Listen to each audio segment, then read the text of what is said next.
allez pouvoir acquérir des formations adéquates qui feront de vous des entrepreneurs digitaux compétents. Étudiants, entrepreneurs, coachs, instructeurs et entreprises, Diaspo Academy est une opportunité pour vous. Elle vous offre la possibilité de suivre votre formation en mode virtuel à partir de chez vous, où que vous soyez sur la planète. Toutes nos formations disponibles en ligne sont dispensées de manière interactive. Il suffit de vous inscrire et vous pourrez les suivre depuis chez vous. Au cours de la formation, vous passerez des quiz et examens selon votre parcours. En outre, à partir de votre tableau de bord, vous suivrez vos performances et progressions. Vous pourrez aussi communiquer avec vos instructeurs et recevoir des notifications. À la fin de votre parcours de formation, vous recevrez un certificat Diaspo Academy Certified.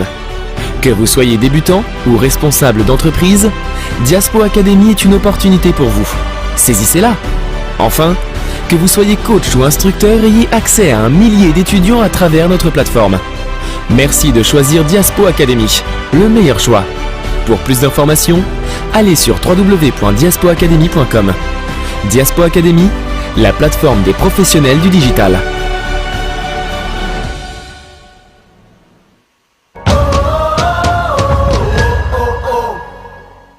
ESYDA returned to play summer clinics. Recreation, Tuesday and Thursday, 6 to 8 p.m. Travel team, EDP, Wednesday, Friday, and Saturday. Time, 6 p.m. to 8 p.m. Free mask and water bottle. Register today at esYDA.org. Email info@esYDA. Phone 248-765-9369. Office 301-800-7848. Toll free 800-995-5532. Free registration for all summer clinics.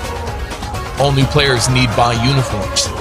We're following COVID-19 soccer guidelines. Small group practice with 9 players and 1 coach. For more information, go to esYDA.org.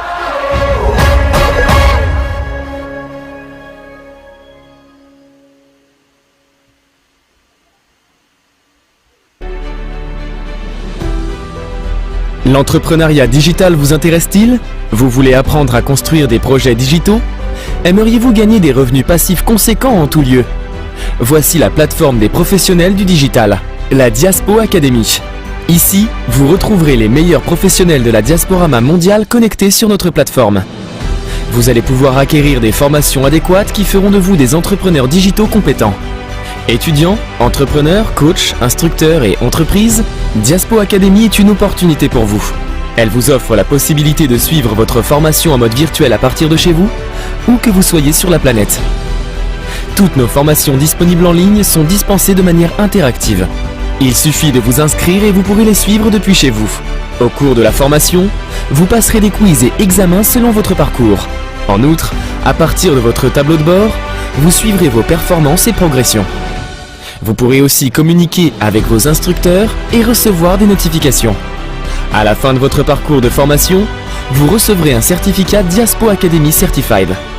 Que vous soyez débutant ou responsable d'entreprise, Diaspo Academy est une opportunité pour vous. Saisissez-la. Enfin, que vous soyez coach ou instructeur, ayez accès à un millier d'étudiants à travers notre plateforme. Merci de choisir Diaspo Academy, le meilleur choix. Pour plus d'informations, allez sur www.diaspoacademy.com. Diaspo Academy, la plateforme des professionnels du digital.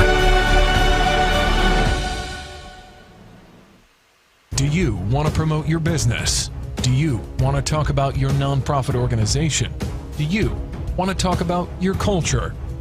Introducing the online web TV, Afrique Today. Fogham, where you can watch us live at the same time on 4 platforms: Facebook, YouTube, Twitter, and using the Afrique Today app.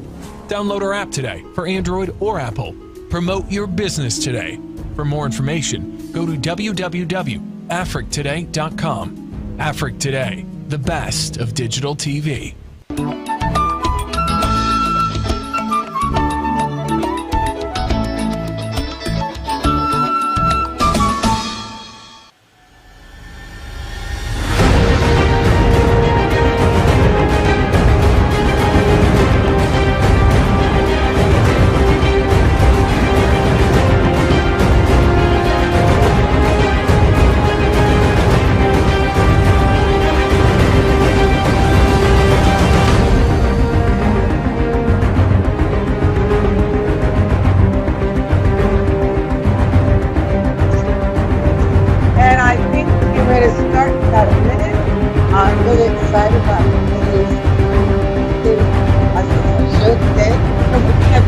our show, because we just have our show Fridays. But I said, hello. I want to welcome everyone to the show. This is Dr. Butler, who is live, Dr. Butler, your boy, who is live with you from Afrique Today. Wonderful. And we have our co-host, who is Brother Z, the Invisible Man. Yep. And I want to welcome Minister Salim. And we have two great special guests. We have Kimberly Jones, who's from Atlanta, author, director, and also a screenwriter. And then we have our wonderful trusty, handy, and always available Minister Salim from the Afro-Descent Nation. So today we're going to have a great show talking about reparations. And it's really reparations is really prime for today, because celebrating Juneteenth as a day that we're to think about when we'll go a little bit more in depth into a bit later on, but Juneteenth is a very historical and important day to those of us in the African American and African community. And today we are here to talk about what should, what could, and what needs to happen due to what has happened to us in this country. And Juneteenth is something we'll talk a little bit about. But first, we're gonna welcome our guest, Minister Salim. Would you like to say a few words? And then we're gonna go straight into showing the video of just 1 year ago. 1 year ago to date, when they had a hearing on Capitol Hill on reparations. Minister Salim.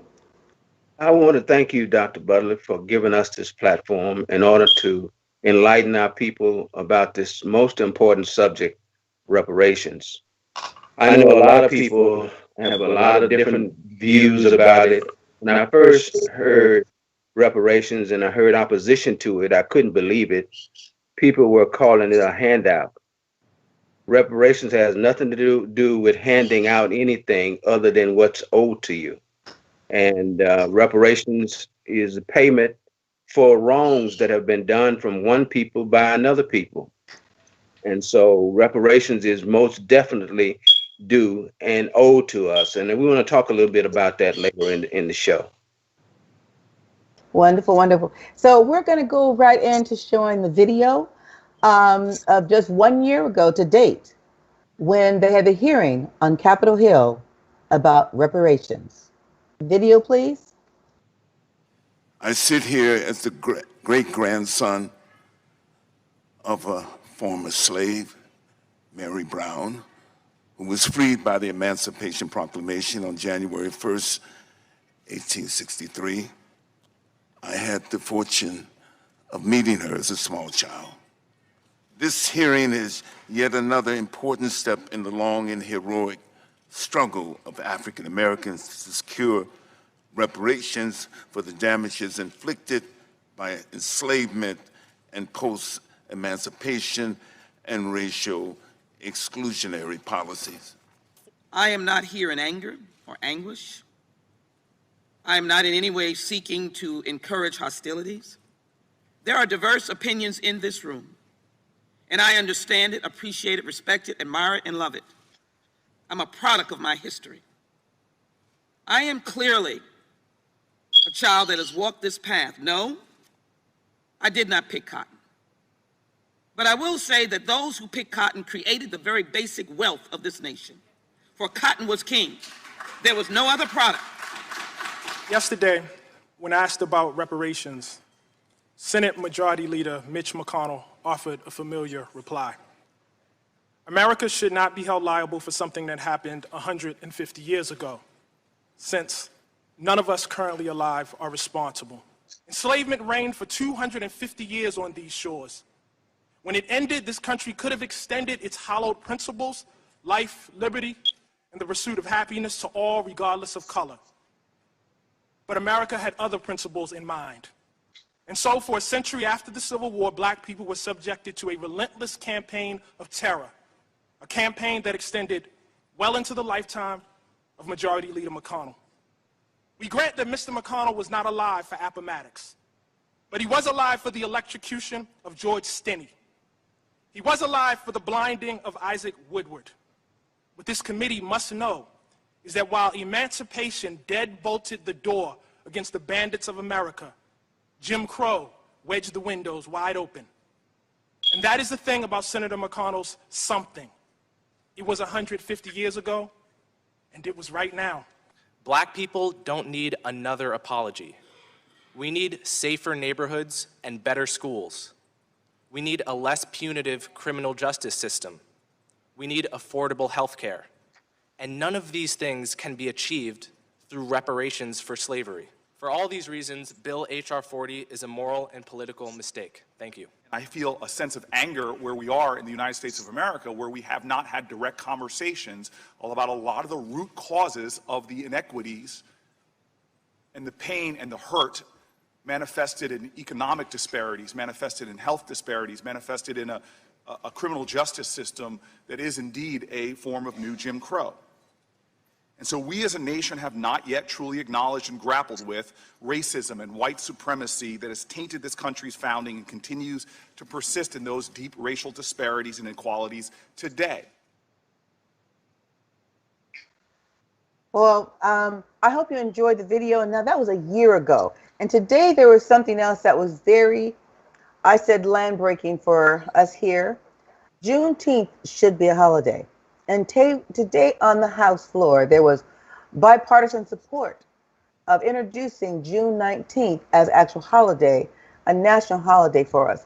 So let's hope we get there. And so, Brother Salim, I'm going to turn it over to you, and I want you to talk a little bit about not only what happened last year and what's so important about today, but also what are some of the reasons that we were brought here to America in the beginning, and then talk about the chattel slavery that we had to go through, and what was that like? And we're going to have some slides also during this presentation. And I do want to tell parents and individuals who are watching the show, if you have children, we will have some graphic material and graphic photos. And this set of slides we don't, but we will have some graphic material. So if you do have a small child and you're worried about them seeing something graphic, you might not want to, watch portions of our slide presentation. So I'm turning it over to Minister Salim. I want to clear up, if I can, a couple of issues that have gone unnoticed. Let's start with the beginning of the Atlantic slave trade. When Christopher Columbus came this way, headed toward the east, he encountered some indigenous people, and he considered them to be less than strong enough, less than huge enough, broad enough to do the kind of work that they had in their minds that they wanted done by a people that were already here, the Taino Indians. And Brother Salim, I don't mean to interrupt you, but if we could get slide 1 up, please, and get some of the slides up, and for Brother Salim, because if we could share the slide with his as he's talking, and can we get slide 1 up, please? So they ended up killing most of the Taino Indians. And they needed someone to harvest, grow, produce the objects that were being utilized in Europe and in the other parts of the Middle East. Among those were tobacco, sugarcane, cotton. They found that we were strong enough that we could take the heat, that we could withstand the rigors of working from sunup to sundown. And so they decided they were going to bring us here. Throughout the slavery diaspora, South and Central America, Jamaica, Bahamas, Cuba, all of these areas, And in bringing us here, they brought us here before 1619. This is one of the things I want to try and clear up. The first ones were not made into slaves as the others were made into slaves, because slavery is one form of working for nothing. And our slavery had more to do with the wiping away and the cleansing of our minds and of our memories, to the point where we don't remember who we are. We lost our identity. They took our identity, our mother tongue, they took our language, they took our religion, and they took our culture. The first ones were brought here aboard a ship called Jesus. And this ship was piloted or captained by Sir Francis Drake and his cousin, John Hawkins. Now, they say that John Hawkins brought us here. I remember that from the 4th grade. But I did a little research. John Hawkins died in 1595. So either we were here before 1619, or somebody is lying about John Hawkins bringing us here.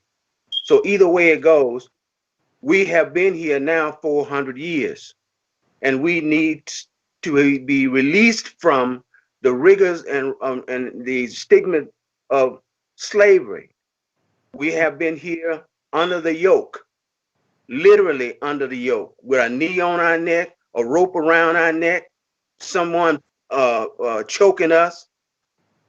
We are in a position where we have to be free to determine our own destiny.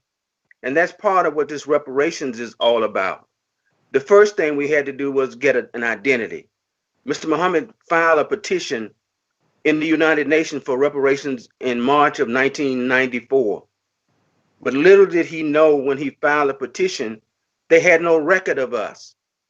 We were included among the people who had enslaved us, and they never heard from us. They never knew that we had any problems. We were even classified as white people. So Mr. Muhammad realized that in order to get our petition heard and be considered by the UN, we needed an identity, because they didn't know where we fit. What group do you fit with? And throughout the slavery diaspora, there are like 250 million of us who are like this. But most of us exist here in the United States because our slavery was different from most people's slavery and colonization efforts that took place in the other parts of the diaspora.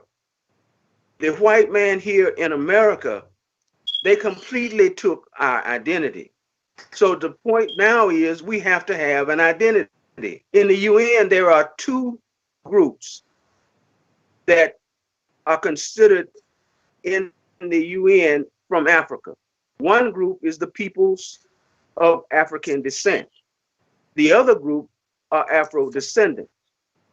We purport Afro-descendants because peoples of African descent are people who came to America or other countries on their own, because that's what they wanted to do. They were immigrants, like Ben Carson said, they were immigrants, but we weren't immigrants. Our ancestors were not immigrants. They were brought here in the hulls of ships. And what we experienced is now a part of our DNA. It's a part of who we are. It happened in chronological order maybe 150 years ago. But for me, it's yesterday. It's today. So we are continuing with this same image, the same things that happened to our ancestors are more modern today. They call it a high-tech lynching. We have a definition for who we are, and they are Afro-descendants. Afro-descendants. Oh, I don't mean to cut you off there, Minister Salima. I want to thank you for that. we're gonna, because we want to remind people that you can call in. The studio, the number to the studio is on the screen, so you can call in. So if you do have a question, you can call in, and we'll be taking calls live, questions from the audience, in a few. But I want, Brother Salim, can you wrap up, and then we're going to show another video before our next guest comes on. Very good. Afro descendants were forcibly dispossessed of their homeland, Africa. They were transported to the Americas and diaspora for the purpose of enslavement, and were subject to slavery, were subjected to forced mixed breeding and rape, have experienced through force the loss of mother tongue, culture, and religion, and have experienced racial discrimination due to the partially lost ties to our original identity.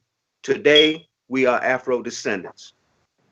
And I want to thank you so much for that definition, because, people get confused. Now, I really like the way you said that, because even myself, I always said, I'm an African, I'm an African descendant, but I'm an Afro descendant because I was forcibly brought here. So my ancestors were forcibly brought here, and people from African descent, they do come here on their free will. And I'm very glad you have kind of given that definition. And I think that I'm hoping our audience also sees what the difference is at this time.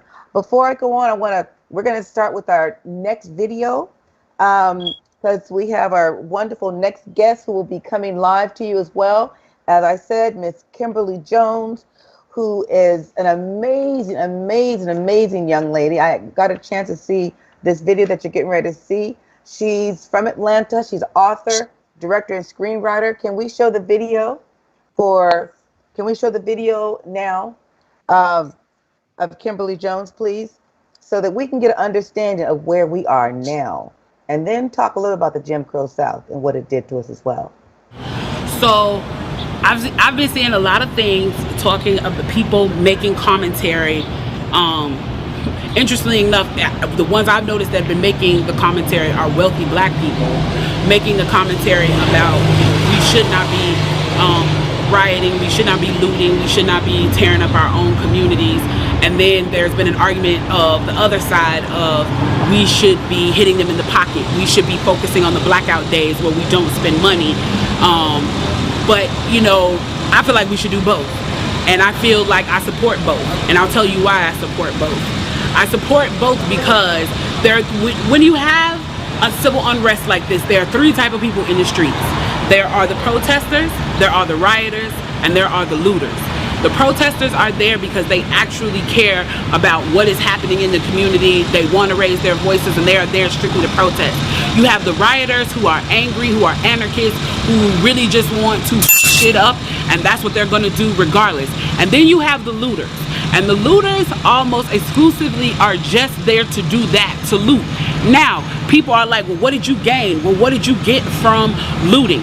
I think that as long as we're focusing on the what, we're not focusing on the why, and that's my issue with that. As long as we're focusing on what they're doing, we're not focusing on why they're doing. And some people are like, well, those aren't people who are legitimately angry about what's happening. Those are people who just want to get stuff.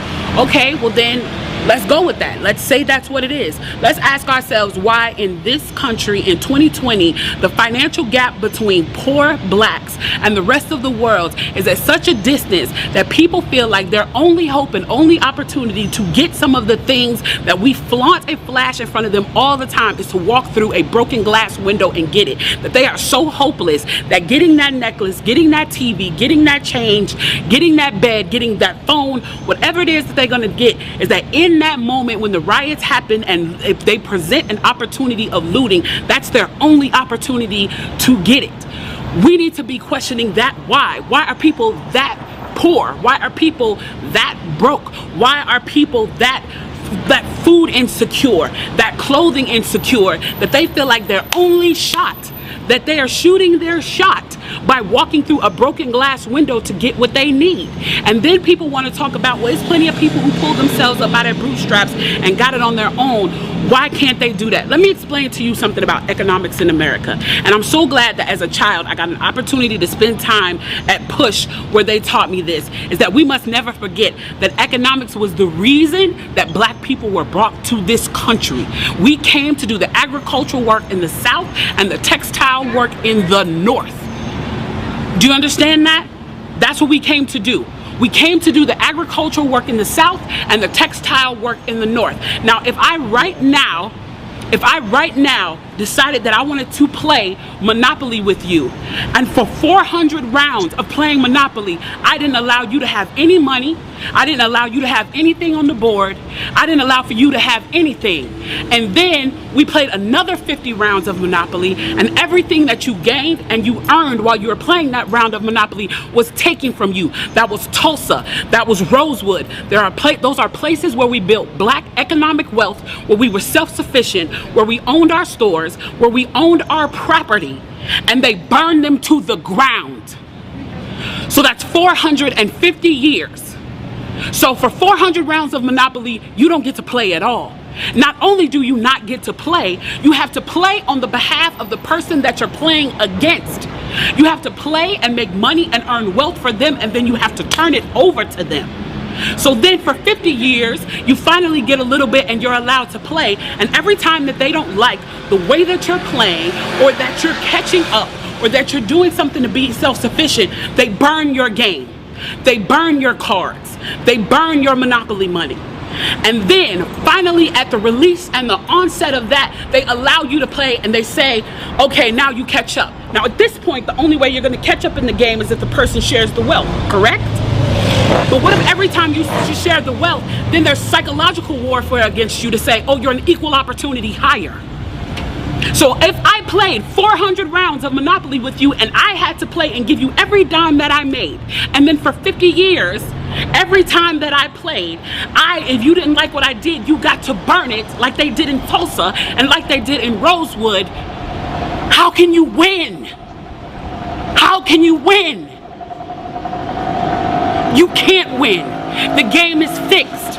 So when they say, why do you burn down the community? Why do you burn down your own neighborhood? It's not ours. We don't own anything. We don't own anything. Trevor Noah said it so beautifully last night. There's a social contract that we all have, that if you steal or if I steal, then the person who is the authority comes in and they fix the situation. But the person who fixes the situation is killing us. So the social contract is broken. And if the social contract is broken, why the f do I give a shit about burning the Football Hall of Fame, about burning the Target? You broke the contract when you killed us in the streets and didn't give up. You broke the contract when for 400 years we played your game and built your wealth. You broke the contract when we built our wealth again on our own, by our bootstraps in Tulsa, and you dropped bombs on us.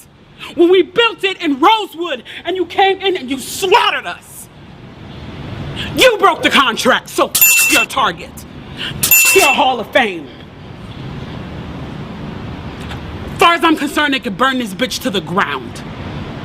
And it still wouldn't be enough. And they are lucky that what black people are looking for is equality and not revenge.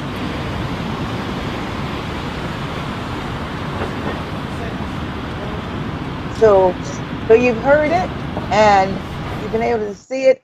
I tell you, and I am so happy that we were able to get Miss Kimberly Jones off the line today. I hear music playing. I'm not sure if they can hear me.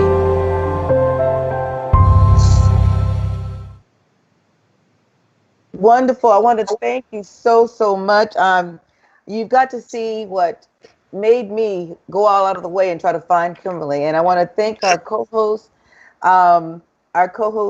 here who just are an invisible man who was able to reach out and find a number. And I says, but I want to thank Kimberly Jones. And when I saw that video, I shared with everybody on my platform.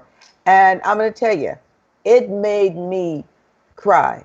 It made me realize just how downtrodden they have made us, and we've become accustomed to it. We just keep going like robots, like this is how it's supposed to be.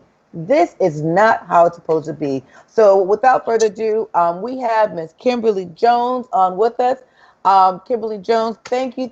You can introduce yourself, and please tell us, Kimberly, a little bit about why and how you brought that video to be, and talk about the natural evolution about enslavement, and give us a little bit of your background on that. So, I'm the baby of 7 kids. And so, to keep us in check, my mom and dad, they kept us in every bit of programming they could find for us, because it's a lot to manage 4 boys and 3 girls. And so one of the things they did, I live in Atlanta now, but I grew up in Chicago. And so my mother and father put me in after school program at Operation Push Rainbow Coalition. And then they also side, right? Yep, it sure is. I'm from Chicago. Oh, look at now. Yep, I'm from 107th and Wallace. West side. Yep, and I have family on the west side too. My family over on Pulaski. Yep. So come on. Yeah, so I went to after school programs at Push, at the ETA, and at the DuSable Museum. That's where I spent my afternoons from the time I was about 10 years old all the way up until all the way up through high school till I went off to college. And so that's one of the things that I learned when I was at Push. Reverend Willie T. Barrow, she's since passed on, but I'm grateful for the time I got to spend with her, because that's what she taught in the Black community, was economics and the effect that that slavery and Jim Crow had on economics. And so she was teaching that to me when I was 10 years old. So she planted that seed in me. I remember a speech that she gave, and she talked about how we came to do the agricultural work in the South, and eventually over time, the textile work in the North. And that's why I say you should plant stuff in kids, because you don't know the effect it's having on them, because I always carried that with me. And so what happened that day was that my friend, I'm a filmmaker by trade, and I was out with another filmmaker who was shooting a documentary about the unrest, and he had asked me to come do some like man on the street interviews for him. And a few months prior to that, I live in Bankhead, and I never see street sweepers or anything in my community. So I had scheduled a community cleanup, and I got in the city to bring out a dumpster, and I got some nonprofit organizations to donate brooms and bags and things like that. And I had 4 people show up for this community cleanup. And so we were only able to clean like 2 or 3 streets. So you fast forward a few months, I'm out here that day, earlier that day, people were out cleaning up. And then later that day, David and I were in the middle of a protest, and we filmed it for the documentary. But earlier that day, when that video was filmed, there were all these Black people downtown Atlanta cleaning up. They had spent their own money. They had bought things to get the graffiti off the wall. They had bought trash bags and all of this stuff. And they were all out there cleaning up in a community where we don't own anything. And it really struck me hard to my core, because I was just like, I scheduled a community cleanup in our hood, and nobody showed up to help me get the trash off the streets, to help me pick up the mattresses and stuff that are on the side of the road, to help me like clean up our community. Nobody showed up. But y'all down here in droves, spending your own money to clean up property we don't own. And to me, it was because of the white gaze. They were concerned about how the unrest were looking to white people. And I'm like, since when have you had to buck your oppressor in a way that's palatable to them? Like, it makes no sense to me. Like, excuse me, sir, I know you're oppressing me, but I just want to make sure that I'm fighting against your oppression in a way that makes you happy. I don't want you to be upset and see me in a certain light. So I'm going to come down here and clean up so that you know that, I'm not really that bad. Some of us are really bad. In my head, that was the narrative that was playing in my head. And I was super upset. And also that they were redirecting the narrative to the looters and the rioters. And I'm like, and it's not even that I'm telling people to loot and riot, but what I'm saying is, if you're not dealing with the why people are upset, we'll be back here again. We were here in the 60s. We were here with Rodney King. We were here with Ferguson. Now we're back here again. And nobody's understanding the why, and nobody's understanding the economic impact that leads into the why. And so I started talking about it. And David was like, hey on sis, let me grab my camera, and started recording me, and that's where that video came from. Well, I'm going to tell you, that video is powerful. And everyone I shared it for, they said it was powerful because unfortunately they have been spinning, you know, the media spins things the way they want to spin things. And our media here they have spinned the story about looters. And I think it's an opportunity. A lot of this looting has not been, it's been, I say it's been promoted by them. Right. And like you said, we learn to loot from them. And I was just so excited when I saw the video, and I said, and I've watched it multiple times since then because it really hits home. And I take pieces out and tell them, you know, I love the way you break it down to playing Monopoly, because everyone has played Monopoly. Most of our kids have played Monopoly, so they know if you have no money, you go lose. How could you ever win? And I love the name. How can we win?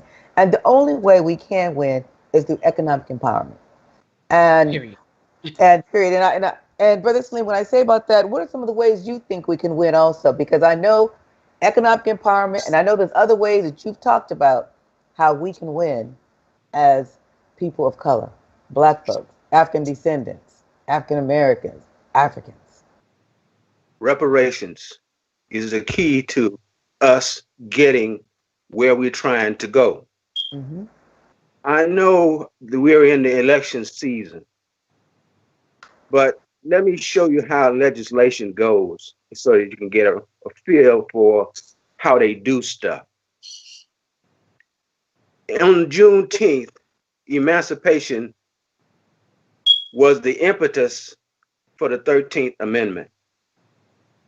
So technically, people were supposed to be made free. No more slavery, no more lack of liberties. We're going to be able to move around and do things we want to do. We have freedom. The 13th Amendment basically says slavery is abolished in the United States and all of its territories, except as a punishment for a person who has committed a crime.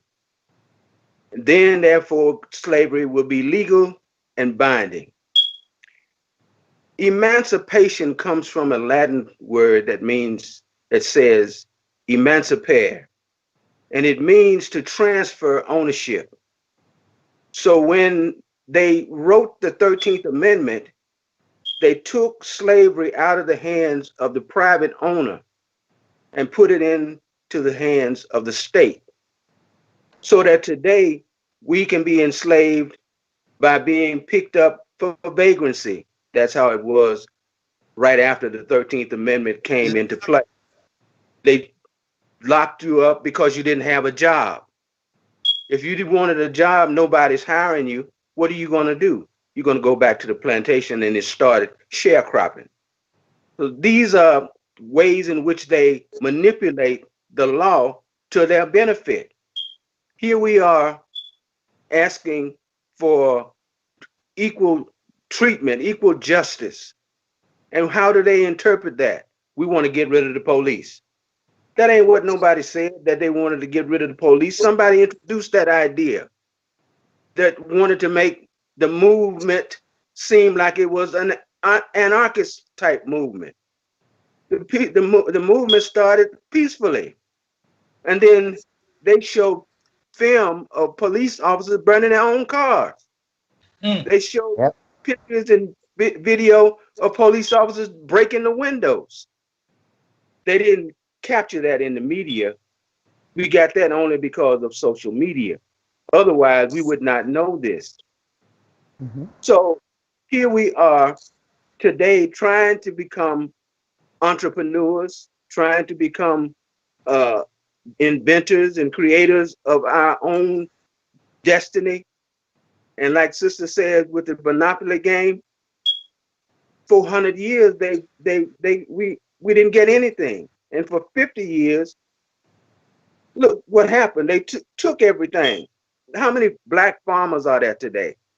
We have to depend on the grocery stores that the industrial type farmers utilize to supply food for ourselves. And what kind of food do they provide? Food that's not food. When was the last time you seen a worm in an apple? When was the last time you seen a worm eat a pear? Because it's not good enough to eat. That's why you don't see them. You think it's insecticides. No, it's not the insecticides. Insecticides are designed to kill things on the leaves, not the fruit. So the economics has to start with us as a people. Food, clothing, shelter, the very basics of life. We have to put ourselves in a position where we can at least provide those things. And that means that we got to have some land. How are we going to get the land? We need reparations. Yes. To get land that we can call our own. Because if they decide in this country that they want to take a piece of land, they got a thing in the law called eminent domain. They can take it for whatever reason and whatever purpose they choose. And ain't nothing you can do about it. So we must have a land that we can call our own. So what does reparations look like? It looks like machinery for building roads, machinery for doing infrastructure, machinery for making clothes, airplanes, boats. It looks like what America looks like. That's what reparations look like. It looks like what the Jews got for reparations. That's what it looks like. And Ms. Jones, do you want to chime in on that? Because what does reparations look like? Because we do need reparations. Oh, we definitely need reparations. And my issue with the conversation about reparations is some of us that acts like the conversation is taboo, which I cannot wrap my head around. When at the end of the day, we have suffered more atrocities than any of the other nations that receive reparations, than the Japanese, than the natives, than the Jewish people. 400 years. 400 years of oppression and 400 years. I mean, I've started working on a documentary about other instances similar to Tulsa, right?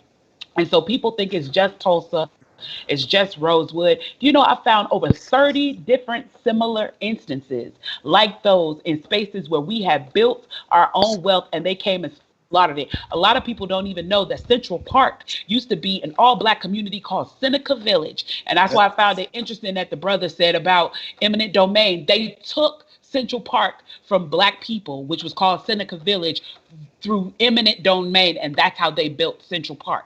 And it's interesting to me that that's the place where something as horrific as the Central Park 5 happened, when that actually used to be Black-owned land.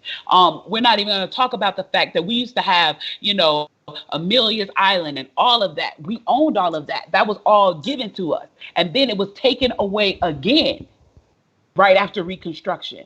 So they have not allowed us to, it's not even that, we haven't done what we needed to do. We were enslaved. And they continued to enslave us with the 13th Amendment, not allowing us to build wealth or buy anything. And if people don't want to believe that, what they have to look at is the generational wealth that was built and still functions from slavery time. A lot of people don't even know that Brooks Brothers suits made all of their initial money because they had a niche market of dressing slaves. So all of the coachmen, the footmen, the housemen who wore tuxedos and things like that to serve white people as slaves, they were all dressed by Brooks Brothers. That's where they made their original money. So if you have a descendant of the Brooks Brothers still sitting on the board or still receiving money, they're still receiving slave money. They still have generational wealth from slave money. So then you have to be honest about the fact that we have a generational debt from not being allowed to make money. And it goes deeper than just the actual physical money of it. We for generations were not allowed to pass down financial education. And in order to have financial education, you have to have some finances in which you're working with to gain that education. We can talk about Freedmen's Bank, which was the only place where Black people were allowed to put their money. And then they stole $50 million, which is probably several billion dollars now, from all of the people who had money in Freedmen's Bank. And that's what they built the railroads with, which was another way in which they generated wealth. And then they called eminent domain on a bunch of Black land and Black farmers to build the railroad that they were building with the money that they had stolen from Black people in Freedmen's Bank. I mean, It's never ending. It's never ending. That conquering spirit that has destroyed our community and has destroyed our opportunity to build economic wealth, and it still happens. I watch it all the time happen here, where they sit in Black communities and they write unnecessary tickets when they know these people are already marginalized, and write $1,500 and $2,000 tickets that they know people can't pay. Then they put you on probation where you have interest on it and you're paying it for 2 years. And when you're done with it, that $1,500 ticket, you've now given the city $3,000 when you're done. They continue to rape us of the opportunity to gain economic wealth. So I think at the end of the day, the only way, and first of all, the playing field is never, that's why I said in that video, they could burn it to the ground and it still would never be enough, because the atrocities of 500 years is too severe for us to even get revenge if we wanted it. We'd have to burn the whole world down to get revenge for what they've done for us. And since they should be grateful that we are such a forgiving and kind people, because there is nobody more gracious than Black people in the face of all of the atrocities that we have suffered.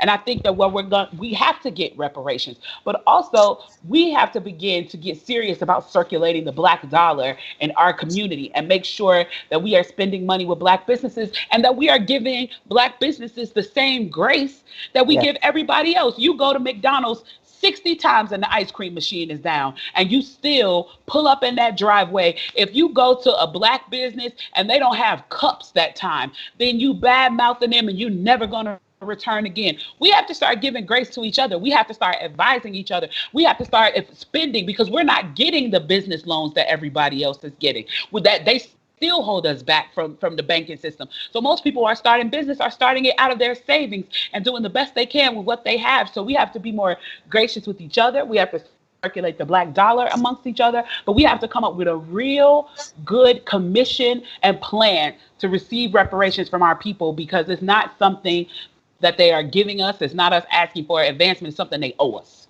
And, you know, and I says, let me tell you, I got a history lesson right now, but we have a caller on the line. We have a caller who wants to ask a question. Is the caller there? You can talk now. And when you come up, could you please say your name, your area, ask your question. Say your name and ask your question. Sure. My name is Karen Hogan. I'm an archaeologist. Yes. Are you there? Can you hear me? Hello? Turn your volume down. Hello?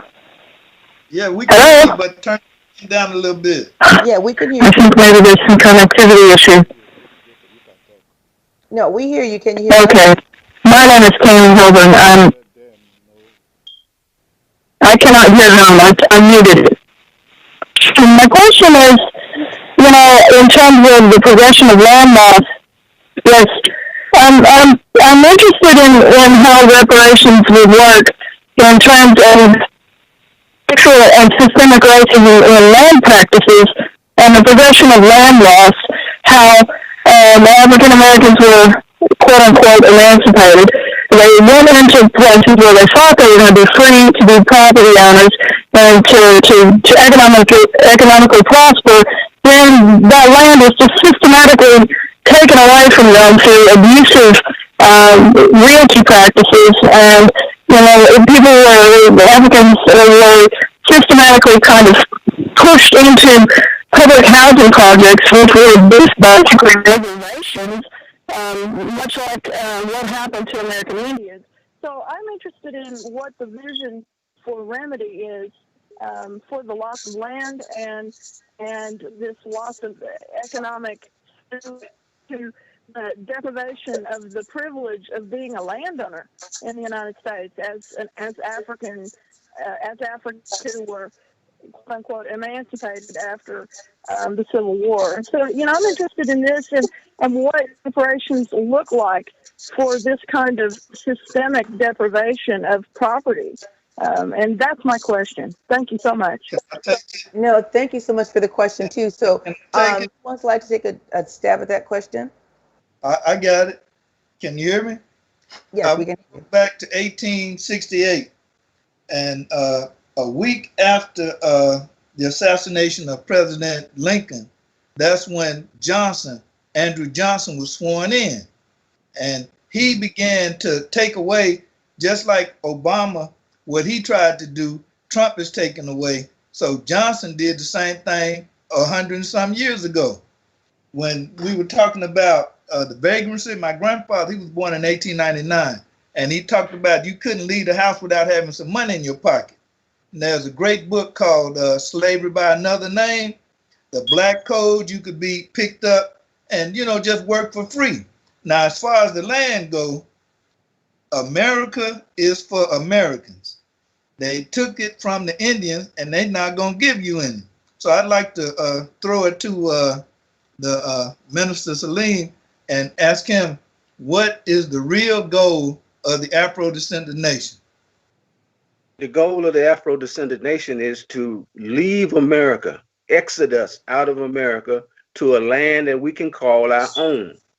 Because, as you just mentioned, they're not going to give us the land, even if they did. It's like the sister say about the Monopoly game. We're going to be right back here 10 years from now, 20 years from now, 30 years, but we're going to visit this again. All they're trying to do right now is buy themselves some time. That's all the 1965 Voting Rights Act did, was bought some time. They buying time. If they can buy 20 years, they can get this past the mind of our young people. Unfortunately for them, they are doing it at a time when our young people don't have the same thing in us than them that we had in us, which was forgiveness. Our young people don't have forgiveness like that. Yeah. Be my brother, be in love with me, and I'm be in love with you, regardless of the circumstances. Unconditional love. That ain't where our young people are coming from. All right, so we have another caller on the line. So let's take another call, and then I want Ms. Jones to also weigh in. We have another caller on the line. Can you please say your name, where you're calling from? You can say your first name and what area you're calling from. Caller. Okay, while they get the next caller on the line. Oh, are you there? Hi, my name is Alex Swan, and I am from Silver Spring, Maryland. I'm a junior at Spelman College, and I was wondering what you think the role of young people is in this movement for reparations. And let's have our young lady take that. She's one of the youngest ones on the call there. So, Ms. Jones. I think it's definitely up to our generation to do the legwork. If you look at all of the historical movements that have happened throughout all of life, they've always been led by the energy of young people. I think the smartest thing for us to do right now is to take up arms in the sense of leading the community, but also to be having intergenerational conversations where we're looking at the work of people like Dr. Anderson and Minister Salim, the information that they've already put together, the plans that they've already put together, and for us to start doing the legwork. It's time that we formate an army and give the leaders, they've done the work. They've been doing the work for years, trying to figure out how we can actually make these systems work and what the next steps are, but it's up to us to like pick up the baton and then start doing the legwork. We need to start running for office. It doesn't cost that much money to run for city council. It doesn't cost that much money to run for an alderman. I ran a very successful campaign for one of my candidates a few years ago. Our entire budget was $10,000. We came in second place, right closely behind the incumbent, and everybody who ran against us had more money than we did. But we use grassroots. We use social media, which other people were not using because we ran a younger race, and we utilize social media for our campaign. We utilize celebrities and gathering in the area that we knew for our campaign. But I think at the end of the day, I agree with Minister Salim that what we really should be looking at, a lot of times who we want to look at what happened with the Japanese, and we want to look at what happened with Jewish people in order to set up what our reparations should look like. But we should really be looking at a more sophisticated plan of what happened with the Native American, because at the end of the day, they have their own commissions, they run their own land, and that's not to say that there aren't some problems there, but they are separate. They don't pay taxes taxes on this land, all of that. And that's the only way we're going to be safe and be protected and actually get that done. And I do agree with Minister Salim that like our generation is not interested in kumbaya with them, because we've seen what they've done generation after generation after generation, and they've already proven to not give any care or concern about our lives. And a lot of times when people are saying Black Lives Matter, I want people to understand that these movements are not really talking about Black Lives Matter. What we're getting excited, what we are getting riled up about is that Black deaths matter. These movements are centered around the Black deaths that are occurring. Because if you worry about Black lives, then you're trying to make sure I'm not food insecure, that I'm not clothing insecure, that I have a place to live, that our children are getting a proper education and they're not in schools with asbestos. So all I'm going to say is they've already proven they don't care about us. So I'm not looking for that narrative to change. I don't, and when I'm around other people my age, they ain't expecting that to change. At this point in the game, the reparations also has to have a component of separation. Where did the breakfast program for the kids come from? The Panthers. All right, now from us. So you got to do it yourself. And the next question is, do you really think your vote make a difference? No, because I know my vote don't make a difference, because I'm currently suing Governor Kemp because I found out that my vote didn't count for Stacey Abrams. So it's 10,000 of us suing him right now in a class action lawsuit. Yes, ma'am. Yeah, that is unfortunate. So we're going to shift gears a little bit, though, because we want to get some more topics in. We want to talk about Jim Crow. Ooh. Now, there's going to be some graphic pictures here, so I want to let people know. If you have children, there will be a few graphic pictures. But we want to talk about Jim Crow and the next period. And then, a little bit more about segregation versus integration. So we're going to have a next set of slides here. And I want to, if you can put the first slide up, put the first slide up for Jim Crow. And let's talk a little about Jim Crow. They're going to run some slides while we're talking about this. So can we start off with Brother Salim, Mr. Salim? Could you tell us a little bit about Jim Crow and how that has impacted us here in the United States?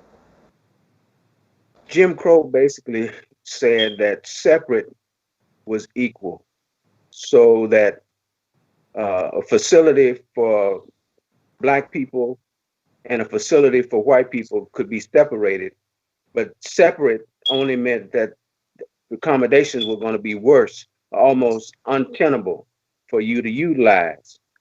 I remember growing up as a child, having to go around the backside of the bus station in order to catch the bus. And there was the outhouse there for the bathroom. There were no bathrooms on the inside of the building for us to even utilize. And I did pick cotton. I know what it's like to pick cotton. Everything kind of rolled over into everything else. The Black codes, then Jim Crow, then right into segregation, right into lynchings. All of those things just kind of rolled over into one another. It wasn't like there was an era, ERA, for this, there was an era for something else. It kind of all just merged together. And they were utilizing different methods to suppress Black people's advancements. Wherever they saw us making any kind of advancement, their goal was to stop it, or at least slow it down to the point where white people always were in a superior position. Recently, there was this incident where people were trying to get into a certain environment, living conditions, and try to get into better housing. Well, what do? They take and raise the rents on the properties. They use gerrymandering and gentrification processes in order to prevent people from getting better living conditions. And that's not just in Atlanta, it's all over the country. How does it happen that a New York developer finds a need to come down to Atlanta to develop the areas in which we live and raise the rents up 3 times more than they were before they came in.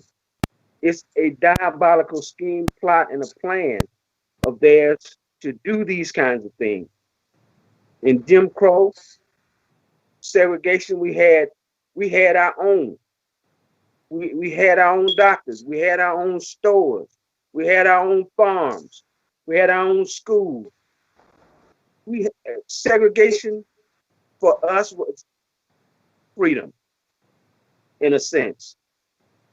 Integration made us tools. Integration put us in a position where we could be misused because we thought in our mindset that things were getting better, that just because we could sit at the same lunch counter or sit on the same toilet stool or eat or sleep in the same bed that white people had, then it was better because we were allowed to do that. It was a mind trick. It was, yeah, it was yeah. You know what I'm talking about. We got mind, yeah. That's what happened. So we have to depend on our own sense of right and wrong. What's right for us, not what's right for the slave master or the former slave master and his children, but what's right for us. We have to become selfish to that degree. I'm not worried about anybody else getting anything, whether they, whatever they are, whatever their politics is. I'm not worried about that. I'm only concerned with my people. That's what I'm concerned about. That's where all my energy goes. I don't have any energy for trying to pull down any statues. I don't give a damn about them statues. You can pull them down if you choose. Miss Jones. Yes. How you feel about integration? I feel like that was the worst thing that happened to us.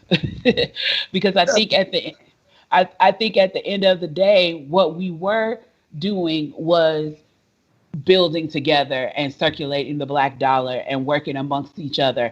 And a lot of times what people forget is beyond like the 30 cities that I named, where there were atrocities that like they burned us down, like Tulsa and Rosewood, and what happened in Nova Scotia, and how they killed all the sharecroppers and the 856 sharecroppers in Florida, and all those different instances. A lot of times the men that you saw that were lynched, that were being hung from trees, those were for the most part leaders in the community, people that they felt were getting too powerful or too beside themselves, or had the voice, had the ear of Black people too much. And so that continued to be some of the things they did to break down wealth. But I said that to say that in those communities, those were people who were shop owners, who owned the churches, and many people owned their own homes. And so part of what happened with us, the integration and trying to assimilate into their communities, we released ownership. We released the ownership of our homes, of our businesses, of our schoolhouses. We released ownership in order to integrate. And so in the end, we ended up giving up almost everything that we had pulled together and letting it go. And without that sense of community, it was so much easier to like ravage us. And we left the poor to get poor, and the middle class continued to focus their energy on trying to assimilate, and they left their brothers and sisters behind. And so now you have some people who are doing, what they think is great, but when you think of the amount of wealth that has been compiled by white people, by white Americans, as well as they think they're doing, they're not even in the wheelhouse of wealth of the descendants of their slave masters' children. Right. And then we left the poor completely poor, uneducated, and without health care. I say that was a strong answer. Yeah. Butler? Well, no, I was going to say, I'm just taken back at the history and the knowledge that I'm getting tonight has been remarkable. And Ms. Jones, when you pull all that together, please let us know how we can share that out, because our history is not written.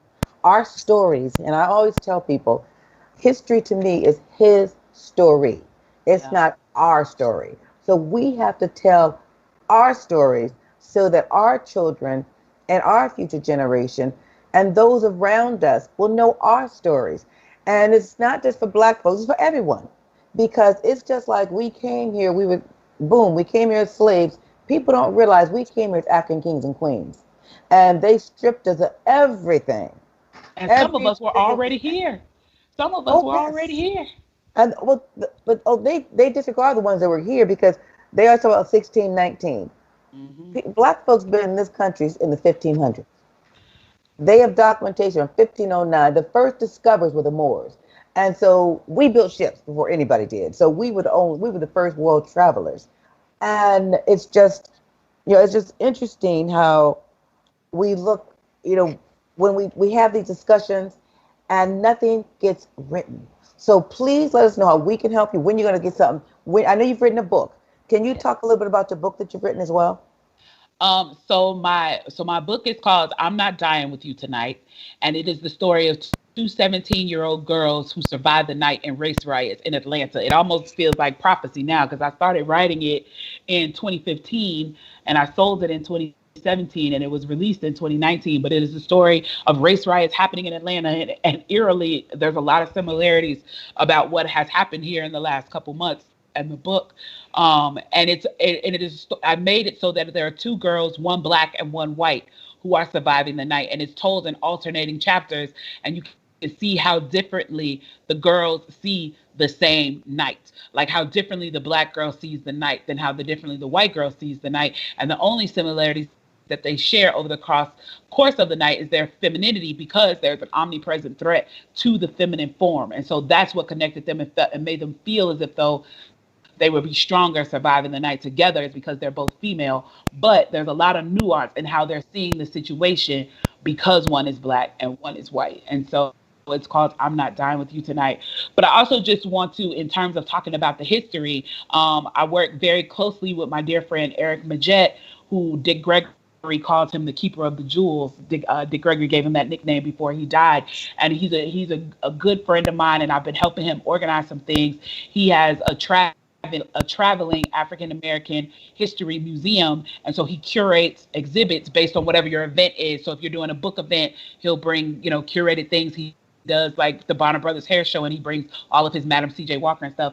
But this brother, and he's around my age, he's in his 30s, and he has spent his life savings and every extra dime he ever made buying back our history from white collectors. And now he has over 10,000 pieces in his collection. He has everything from Angela Davis's original FBI wanted poster to Martin Luther King's Bible to Marcus Garvey's plate that he used when he traveled on the ship.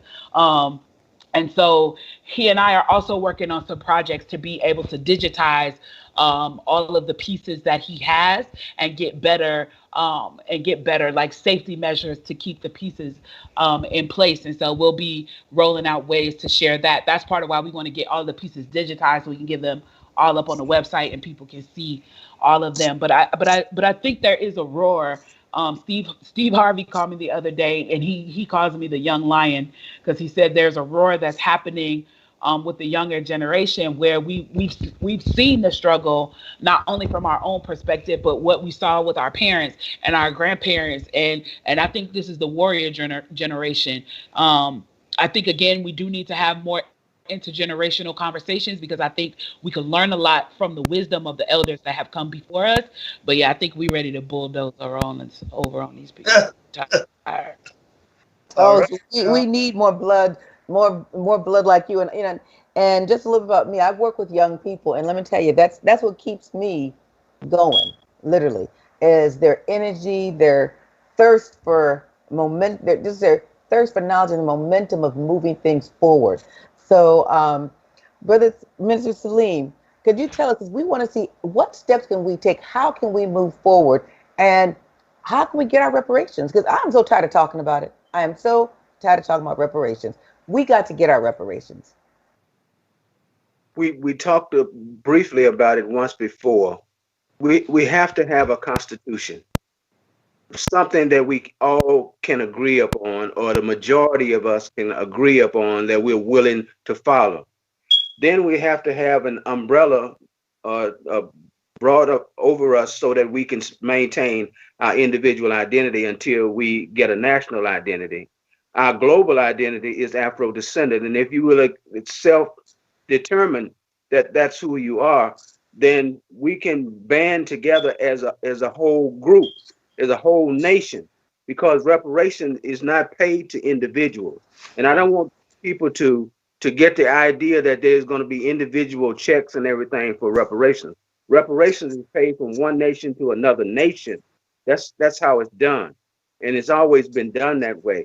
You might want to call getting better policing, getting better schools. You might want to call that reparations, but I would like to warn you against making that kind of determination or using that word for the purpose of trying to get more education, more health care.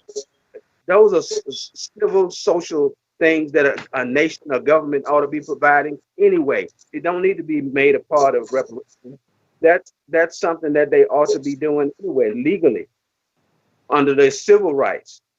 But we're talking about human rights now, and that has to be dealt with in the international arena. We need to be getting ready to go before the UN Security Council. That's our next move. We got to be able to present ourselves in a nationalistic form and have an identity that we pretty much all will agree upon. At least we can that they can talk to us and we'll all be on the same page. Afro-descendant is that platform. And if you are Methodist, Catholic, Buddhist, Muslim, it don't matter what your religion is. And it's the same way, it doesn't matter what your individual preferences are. If we all can come under this one umbrella, Afro-descendant, we have the power then to make a demand before the world in the world court. Just 2 days ago, the chief of the Human Rights Council said again, the countries that enslaved us ought to be paying us reparations. This time for us to make the move and make the demand. But we can't really make the demand as one or two people, a separate group. We got to be one group making the demand for reparations.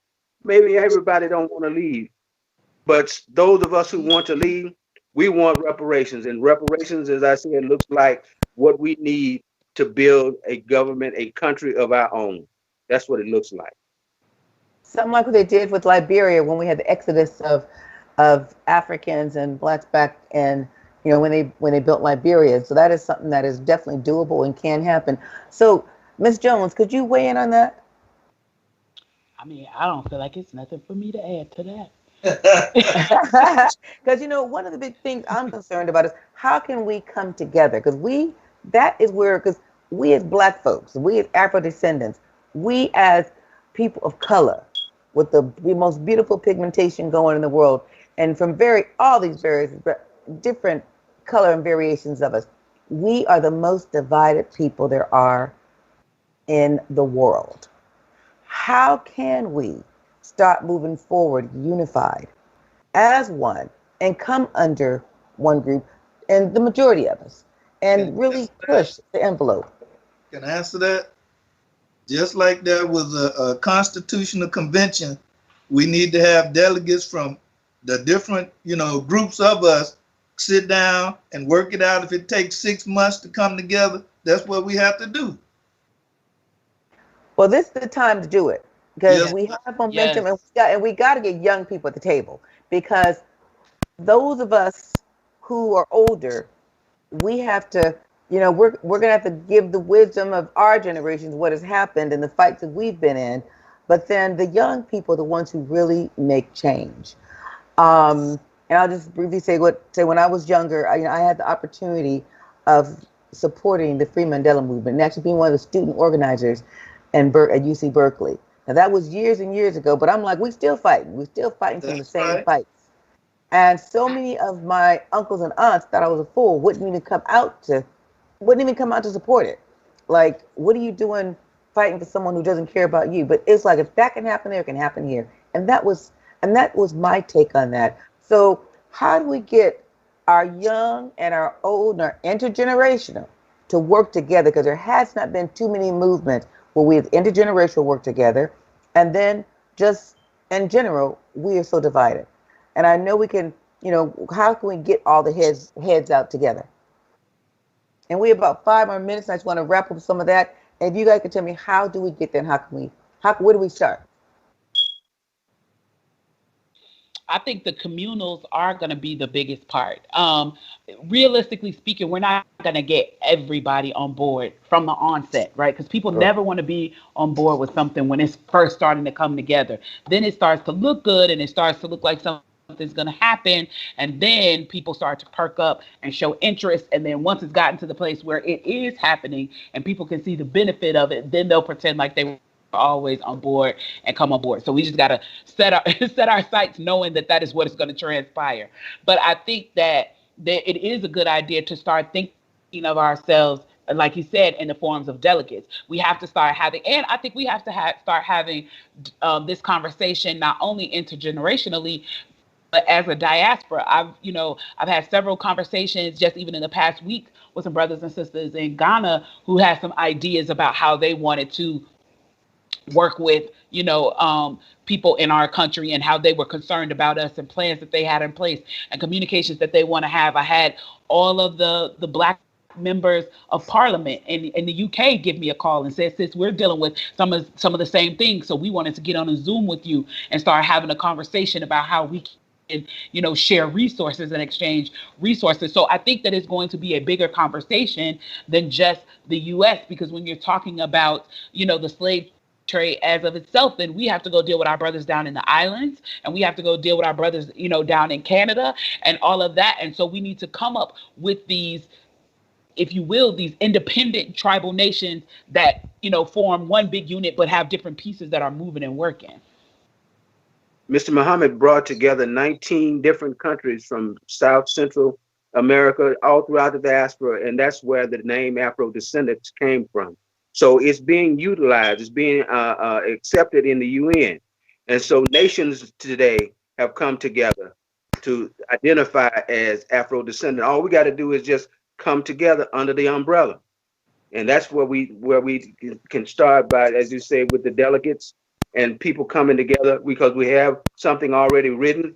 All you got to do is ratify it or change it. Or Brother Salim, you let me know what you need me to do. I'm with you. Yes. And you made my day. getting that document where we can share it amongst ourselves, because I think a lot of the legwork has been done, and we need to start sharing documents like Mr. Salim said he has, so that we can start having more collaboration around that and start collecting ourselves, because we have to start. And I always tell people, I love to talk, but I'm action oriented. And so we need to really start.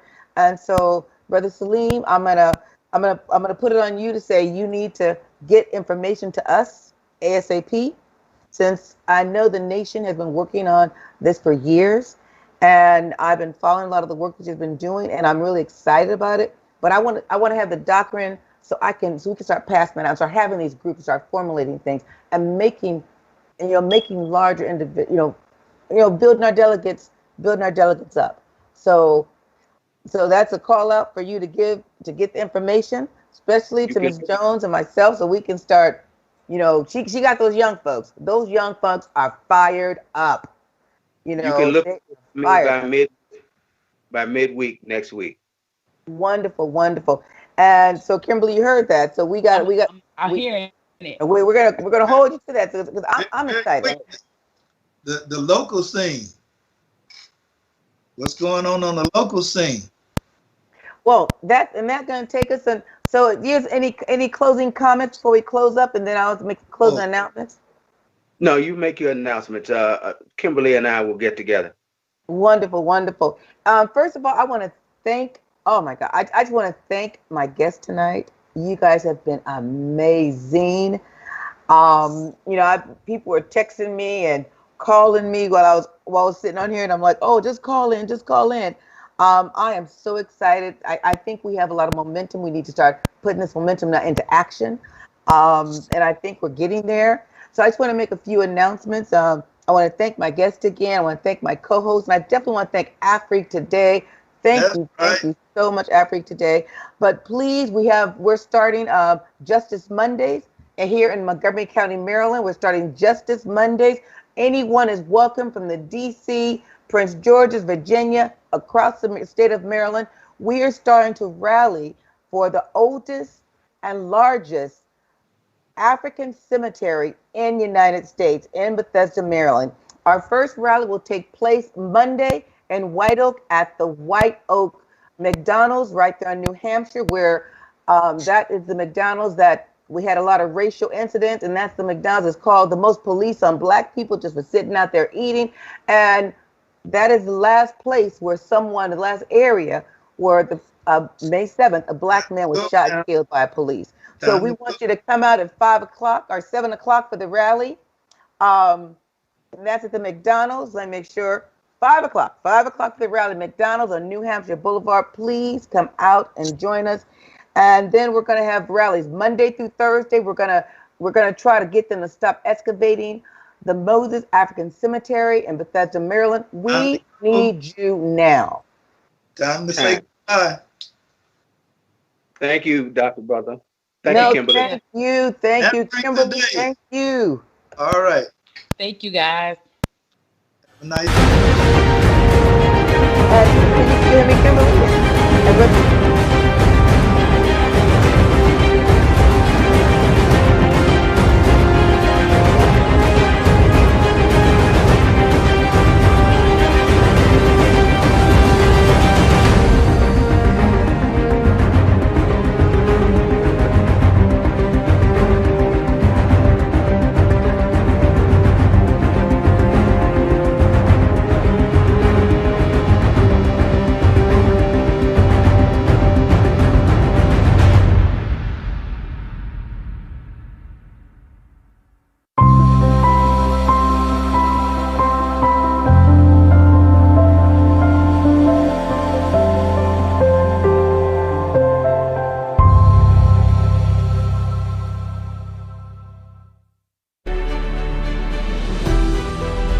L'entrepreneuriat digital vous intéresse-t-il? Vous voulez apprendre à construire des projets digitaux? Aimeriez-vous gagner des revenus passifs conséquents en tout lieu? Voici la plateforme des professionnels du digital, la Diaspo Academy. Ici, vous retrouverez les meilleurs professionnels de la diasporama mondiale connectés sur notre plateforme. Vous allez pouvoir acquérir des formations adéquates qui feront de vous des entrepreneurs digitaux compétents. Étudiants, entrepreneurs, coachs, instructeurs et entreprises, Diaspo Academy est une opportunité pour vous.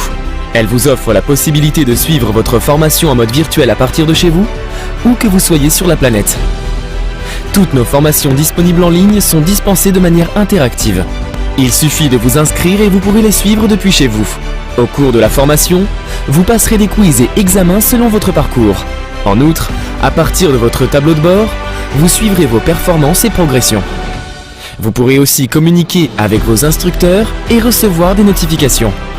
À la fin de votre parcours de formation, vous recevrez un certificat Diaspo Academy Certified. Que vous soyez débutant ou responsable d'entreprise, Diaspo Academy est une opportunité pour vous. Saisissez-la!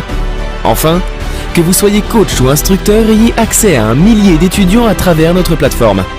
Merci de choisir Diaspo Academy, le meilleur choix. Pour plus d'informations, allez sur www.diaspoacademy.com. Diaspo Academy, la plateforme des professionnels du digital.